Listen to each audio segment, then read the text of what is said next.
Assalamualaikum warahmatullahi wabarakatuh. Salam rahayu, rahayu, rahayu. Jumpa lagi dengan saya di channel New ID Seluler Tutorial.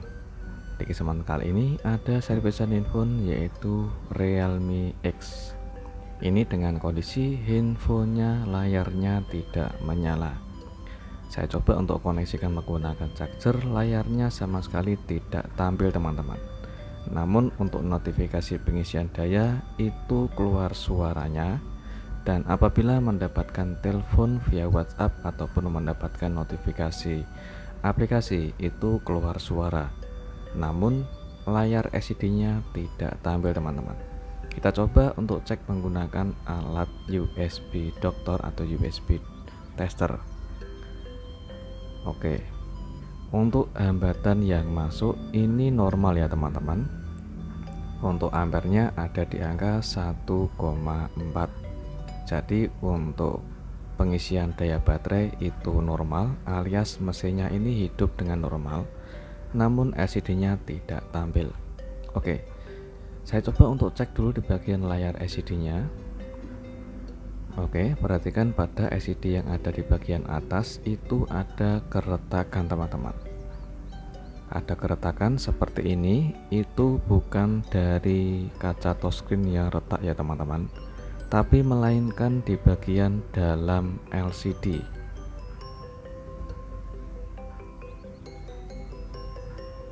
Jadi untuk di bagian keretakannya ada di bagian dalam LCD, bukan di bagian kaca touchscreen-nya, yang menyebabkan LCD-nya tidak tampil. Kita coba untuk bongkar dulu di bagian backdoor-nya dengan hati-hati. Oke, ini handphone masih ada segel dari toko saya. Ini dulunya kalau tidak salah pernah saya kerjakan, yaitu untuk mengganti perbaikan di bagian kamera depan.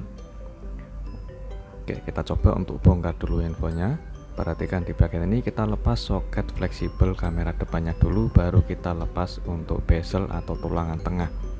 Perhatikan di bagian kamera depannya itu fleksibelnya saya masih melapisi di bagian fleksibel menggunakan solasi, yaitu kemarin atau dulunya sudah pernah saya ganti kamera depan. Oke, kita lepas dulu untuk bagian ini, kita lepas untuk di bagian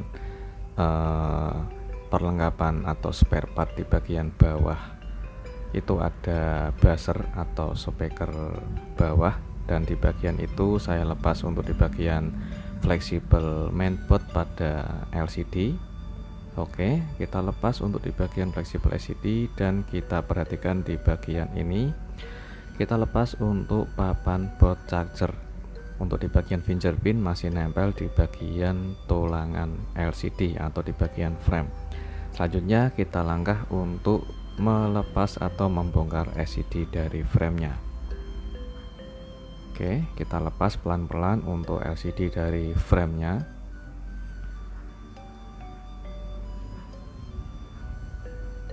Di bagian fleksibel LCD itu terdapat seal pengaman fleksibel, kita lepas dulu. Dan perhatikan di bagian sensor fingerprintnya harus hati-hati, jangan sampai kotor. Dan LCD-nya itu dari bawaan sudah retak ya teman-teman. Kita coba untuk siapkan spare part pengganti LCD-nya. Oke, ini adalah LCD kualitas OLED. Untuk tipe serinya ada persamaan, yaitu buat Realme X ataupun Reno 2F atau Oppo K3. Oke, bentuknya seperti ini teman-teman. Kita nanti akan coba untuk membandingkan dengan LCD originalnya. Oke, untuk LCD yang kualitas OLED ini itu terdapat sensor sidik jari dan juga sensor Face ID ya teman-teman. Kita coba untuk membandingkan bentuk dari LCD yang KW kualitas OLED sama yang original AMOLED. Yang tentu saja ada perbedaan. Perhatikan di bagian fleksibelnya, bentuk dari komponen itu berbeda, dan juga untuk diameter, lebar, dan panjang LCD-nya pun berbeda teman-teman. Yang terutama itu yang terlihat jelas ada bagian bawah atau bagian list pada frame, yaitu kaca touchscreen-nya itu ada jarak kerenggangan antara LCD cukup lumayan jauh jaraknya teman-teman. Jadi otomatis untuk kualitas OLED sedikit agak kecil untuk diameter LCD-nya. Kita coba untuk tes dulu, yaitu untuk menyalakan LCD-nya. Seperti apa kualitas LCD yang OLED ini? Kalau ditanya harga, itu harganya cukup lumayan mahal, kurang lebih sekitar 500 sampai 600 untuk harga LCD-nya saja teman-teman. Oke, saya akan kasih tips bagaimana cara mengganti dengan kualitas LCD OLED dan juga dengan hasil yang maksimal dan tidak bakalan tombok dan sukses untuk penggantiannya.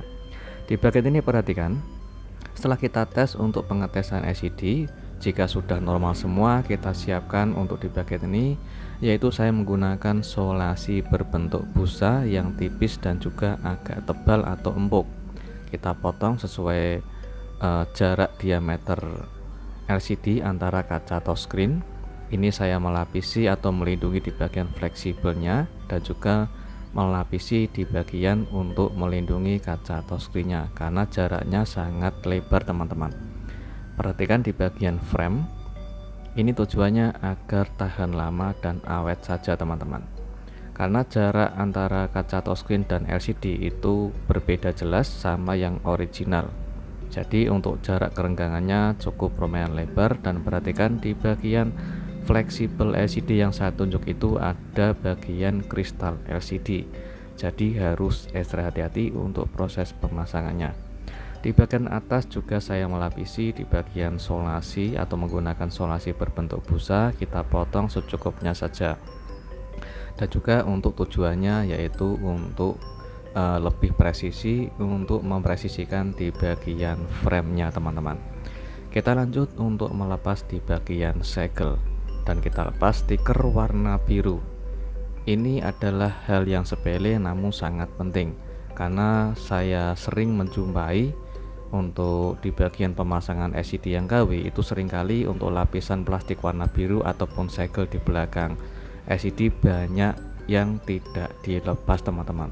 Karena saya sering mendapatkan kerusakan handphone setelah saya bongkar LCD-nya, itu ternyata masih ada stiker warna biru di belakang LCD. Jadi saran saya seperti itu, apabila ada stiker warna biru kita lepas dulu baru kita menggunakan lem.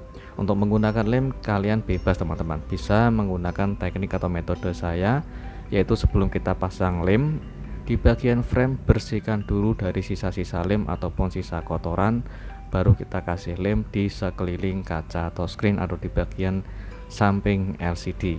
Apabila kalian takut menggunakan lem di bagian samping LCD, kalian bisa menggunakan lem di bagian framenya dulu.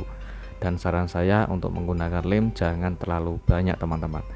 Yang penting secukupnya saja dan juga jangan berlebihan menggunakan lem. Oke, saya menggunakan gelang karet untuk mempresisikan pemasangan LCD ke bagian frame teman-teman. Perhatikan tingkat kepresisian layar LCD kualitas OLED ini. Terpasang presisi, tinggal kita menunggu lemnya kering.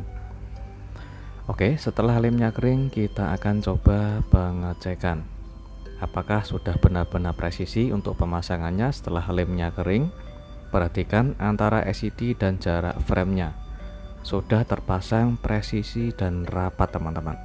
Tidak ada kerenggangan dan juga tidak ada lem yang jembres atau lem yang belepotan di bagian samping LCD. Kita tes untuk fungsi LCD setelah kita selesai pemasangan.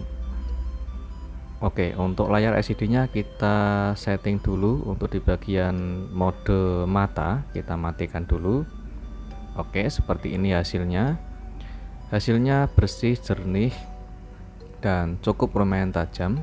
Kalau penilaian saya di angka 90%, hampir mirip dengan originalnya. Sekarang kita tes untuk fungsi dari sidik jari atau fingerprint. Oke, apakah sensitif untuk sidik jari atau fingerprintnya? Kita coba untuk setting dulu. Oke, sudah masuk dan sudah terdeteksi untuk sidik jarinya. Sekarang kita setel pelan-pelan untuk mempresisikan sidik jarinya teman-teman. Oke, sudah berhasil untuk kita setting menggunakan sidik jari atau fingerprint. Setelah itu kita coba untuk kunci layar dan kita buka menggunakan sidik jari. Oke, berhasil untuk kita membuka dengan sidik jari teman-teman.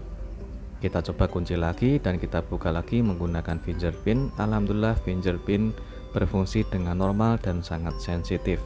Apabila kalian menemukan kerusakan yang sama dan apabila fingerprintnya itu kurang sensitif, kalian bisa setel ulang atau di reset ulang infonya. Apabila masih kurang sensitif, mungkin ada kemungkinan besar pemasangan agak kurang presisi atau tidak presisi antara LCD sama fingerprintnya. Sekarang di tahap ini kita coba untuk mengganti di bagian kaca kamera belakang atau lensa kamera belakangnya. Karena untuk lensa kamera belakang ini sangat blur teman-teman, atau sangat busam, karena disebabkan oleh gesekan pemakaian dan juga menyebabkan hasil kamera belakang tidak bisa bersih dan jernih. Oke, kita lepas dulu untuk di bagian lensa kaca kamera menggunakan blower sebagai penghangat dan kita bersihkan dari sisa-sisa lem, yaitu di bagian frame atau tulangan kaca kameranya. Oke, setelah kita bersihkan, kita akan proses untuk pemasangan. Untuk pemasangan rumahan di bagian lensa kaca kamera, kita pasang dulu ke bagian bezel. Oke, selanjutnya kita kasih lem secukupnya saja di bagian rumahan untuk pemasangan kaca kameranya. Setelah terpasang dan setelah lemnya kering, kita akan lanjut untuk proses perakitan selanjutnya teman-teman. Oke, kita siapkan semua untuk spare partnya. Kita akan rakit mulai dari awal dan jangan lupa untuk pemasangan di bagian seal pengaman fleksibel LCD. Oke, kita pasang untuk fleksibel LCD dan juga di bagian spare partnya yang kita bongkar sebelumnya. Jangan sampai ada yang lupa untuk proses pemasangan ulang. Oke, kita pasang untuk di bagian bezel dan kita pasang fleksibel kamera belakang, maksud saya kamera depan.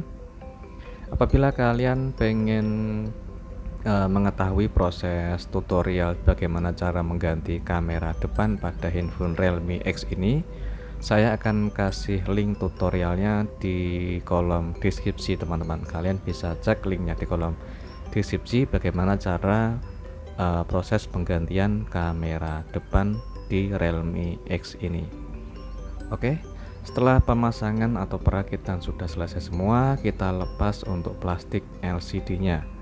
Dan ini adalah hasil akhir setelah melalui proses panjang untuk bagaimana tips cara memasang LCD dengan kualitas OLED dan juga dengan tips bagaimana cara memasang LCD agar tidak tombok atau tidak gagal dan juga hasilnya bisa maksimal. Sekarang kita tes untuk di bagian fungsi kameranya dulu yang sudah kita ganti untuk lensa kaca kamera belakang. Hasilnya masih jernih dan sangat tajam kalau menurut saya teman-teman. Oke, kamera depan juga masih bisa berfungsi dengan jernih dan bersih. Ini kalau dengan kualitas LCD yang OLED cukup lumayan bagus kalau menurut saya. Namun ada perbedaan di bagian diameter LCD yang agak lebih kecil. Namun selebihnya kualitasnya cukup lumayan bagus dibandingkan LCD yang KW biasa atau KW kontras yang standar. Oke, untuk proses penggantian atau perbaikan LCD Realme X ini dengan kualitas OLED sudah sukses semua dan fingerprintnya sudah aktif dengan normal. Semoga bermanfaat dan jumpa lagi di tutorial berikutnya. Assalamualaikum warahmatullahi wabarakatuh.